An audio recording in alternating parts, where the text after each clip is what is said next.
Jimmy Savile, once a cherished national icon, is now vilified as an evil sexual predator who hid behind a smokescreen of celebrity in a career that lasted decades.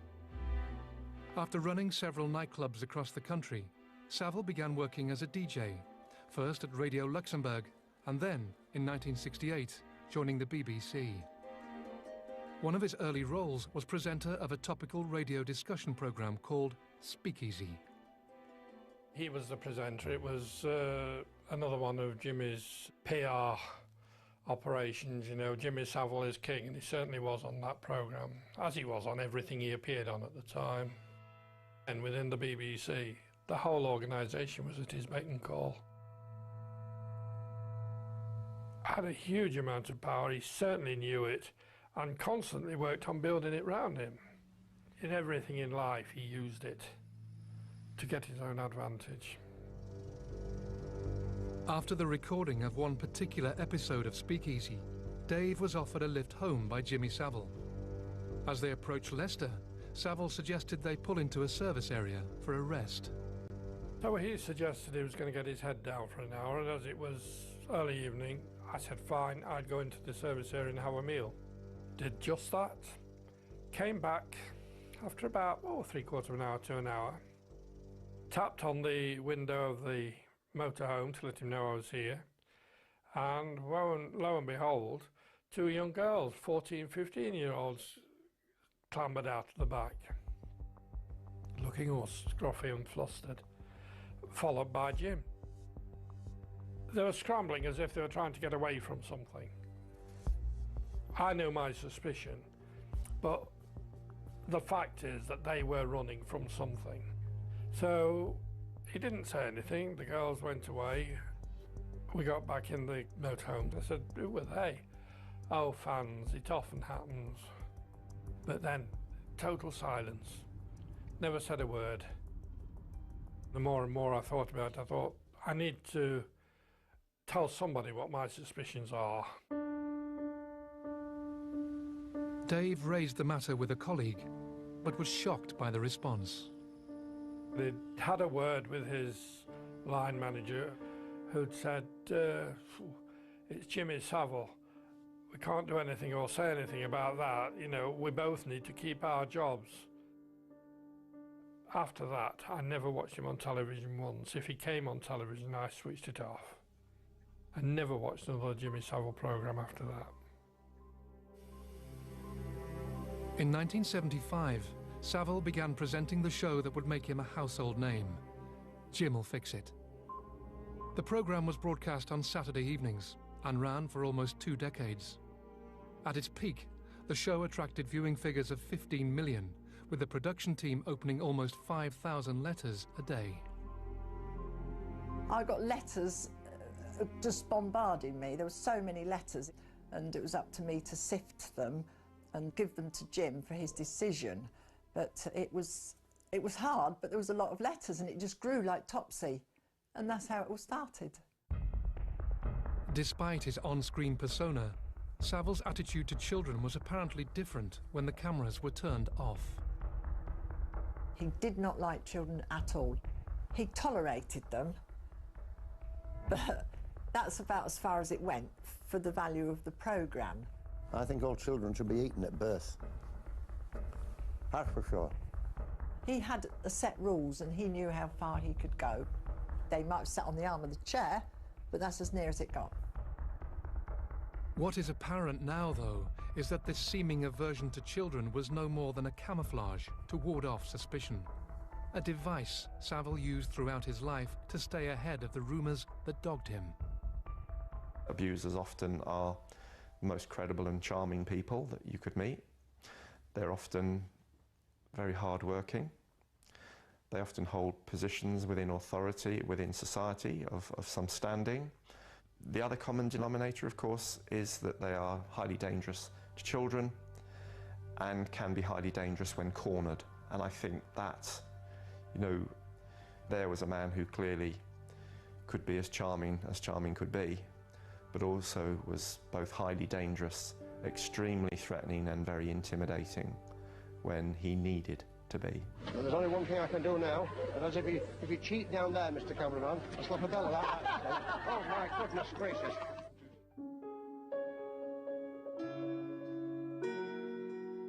As well as his TV and radio career, Savile was renowned for his charity work, raising millions of pounds for several charities, including the Leeds General Infirmary and Stoke Mandeville National Spinal Injury Centre. Jim, because he was Jim, liked high-profile things. Stoke Mandeville was very high-profile. It was world famous for its treatment of the paralysed. Leeds General Infirmary was a big teaching hospital. So he generated to things that had quite a high publicity value. And as a result, he benefited, but so did the hospitals. Jimmy Savile may have raised around 40 million in his lifetime for charity, but looking back, I think it's easy to now see that his charity work was a very convenient camouflage for his activities and helped him gain access to vulnerable, young people, in fact, in hospitals, in children's homes, in events linked to the BBC, and indeed, of course, his involvement with Broadmoor and the fact that he was actually given the keys to Broadmoor. Broadmoor, the high-security psychiatric hospital in Berkshire, is home to some of the UK's most notorious criminals. Past occupants include Peter Sutcliffe, Charles Bronson and Ronnie Cray. Savile had volunteered at Broadmoor for years, but in 1988 he was given a senior role, along with a house on site and, incredibly, access to patients. The facts that he was given keys to a place such as Broadmoor, that he was allowed to walk the hospital wards where there were vulnerable children in Stoke Mandeville and other places, again, is incomprehensible. And yet nobody seems to be taking responsibility. Like many adults who abuse children, I think Savile preyed on the vulnerable and the weak. We still don't know the full sort of degree of what he did, but it seems to be the case that he may have even abused disabled children in hospitals. We now know there were people, in certain hospitals and at Broadmoor and elsewhere who were suspicious or indeed had heard whispers or even had complaints from some victims, but who I think felt that they would never be believed. If you're a friend of the Prime Minister, you're photographed with these people, you are, in the public eye. The idea that you might at the same time be abusing children is monstrous. Here we go with what's called a medical breakthrough. He had, if you like, all the establishment connections, even though he was eccentric, even though he dressed like a complete weirdo, that he was actually fated. As well as having almost unrestricted access to Broadmoor and its patients, Savile also managed to secure regular visits to Duncroft School in Surrey, a residential school that housed young girls who had been sent there by the courts. The girls at Duncroft were certainly, although intelligent, were vulnerable.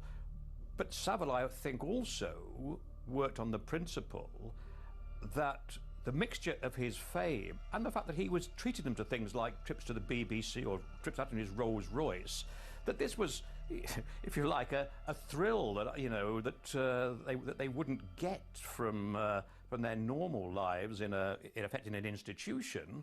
So I think he gambled on that would at the time would actually guarantee their silence. Anything that moved seemed to be a potential victim for Savile, but he clearly also was clever at targeting lots of very vulnerable victims as well. Girls in a school for troubled girls would have been, manna from heaven.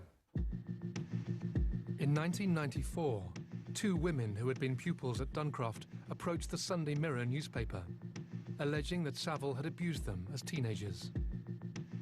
They weren't looking for money, they merely wanted to see Savile exposed because they thought he was a hypocrite and find it hard to believe that he was almost, you know, deified in some circles, and that he was so well in with, you know, very prominent, eminent people. Although the paper was keen to run the story, the two women were understandably wary of the costly and emotionally intrusive libel case that would inevitably follow. They decided not to proceed. Once again, Savile's power and reputation had served him well.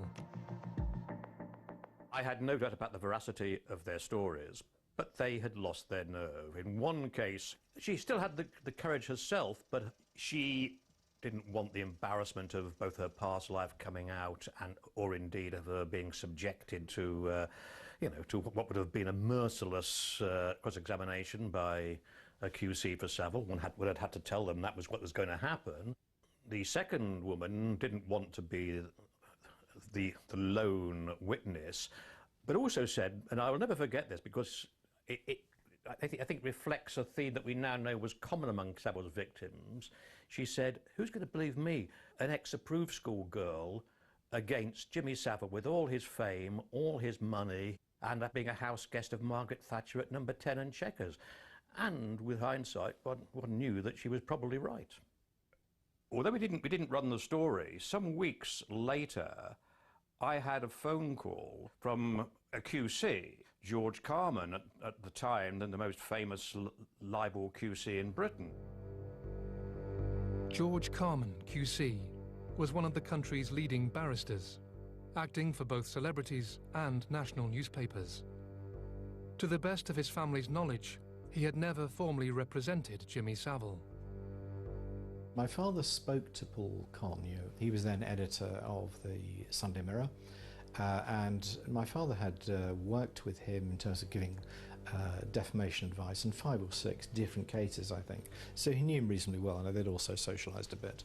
So he phoned him on the pretext of talking about something to do with a libel action with reference to the Mirror. And my understanding from Paul is that at the end of the conversation, my father, apropos of nothing, suddenly introduced an observation saying Jimmy Savile's very grateful that you didn't publish that story about Duncroft, and Paul was astonished. I was, for a second, I think, taken aback that George Carman knew about it. So my reaction, to George was, "Well, how do you know about it, George? You can only know because Savile's spoken to you." And he sort of gave a rather affirmative sort of chuckle. And my response was, well, George, even though we couldn't prove the story because the 2 women involved lost their nerve, I actually believe them. And George Carman paused and chuckled again and said, "Paul, I suspect you may well be right." I can quite understand he was astonished, because as far as he was concerned, only 3 people in the world knew about that story apart from the 2 girls. That was himself, the legal advisor, and the journalist who wrote the story. So the fact that my father knew about it, and therefore Savile knew about it, and that my father introduced it in conversation in this way, he found deeply surprising, as indeed do I. He had friends in the very highest echelons of society. Princess Diana and him were friends. Nobody messed with Jimmy Savile because he had connections that were unique, if you like, to somebody in his position. It was like he was the puppet master controlling everything that was going on. By the end of the 1990s, after a glittering career, Savile's showbiz star was fading. And whilst his TV appearances grew less frequent, his near-constant charity work earned him a knighthood. His armour of respectability was complete. It would be over 20 years later until the full, horrifying truth emerged. He enjoyed seeing pain inflicted and humiliation, I suppose.